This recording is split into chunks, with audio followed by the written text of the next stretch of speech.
En pleine conjoncture sectorielle incertaine, Rabat accueille aujourd'hui The Atlantic Initiative for Tourism, nous informe l'économiste. 300 participants de haut niveau, dont une vingtaine de ministres et hauts représentants en provenance de 45 destinations matures en marché émetteur.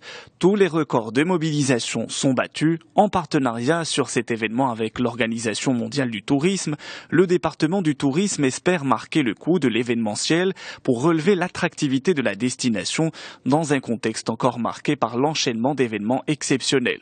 Selon l'économiste, Atlantic Initiative vient à point nommé puisque des pistes de relance y seront annoncées.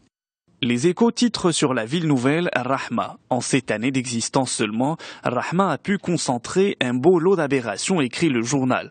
Censé être un débouché urbanistique, notamment pour les anciens résidents des bidonvilles casablancais, cette cité est aujourd'hui très éloignée de sa vocation première.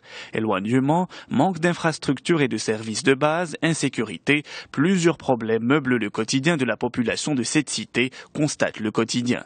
Toujours dans les Échos, on s'intéresse au marché publicitaire. Après un recul significatif en 2013, les investissements publicitaires ont marqué en 2014 un retour de la croissance avec une évolution annuelle positive de 3,5%.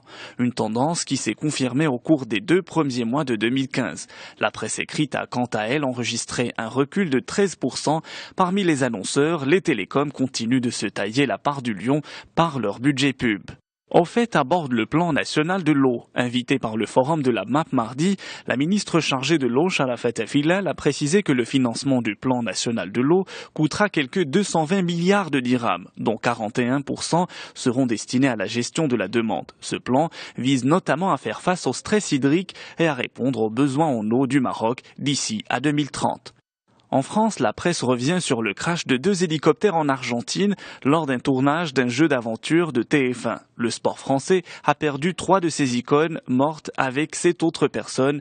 Adieu champion, titre Le Parisien. Hors norme, peut-on lire en une de Libération. Florence Artaud, Camille Muffat, Alexis Vastine, 3 personnages qui ont écrit chacun à leur manière une page de l'histoire de leur sport jusqu'à l'incident de lundi, écrit le journal, des destins brisés en plein ciel.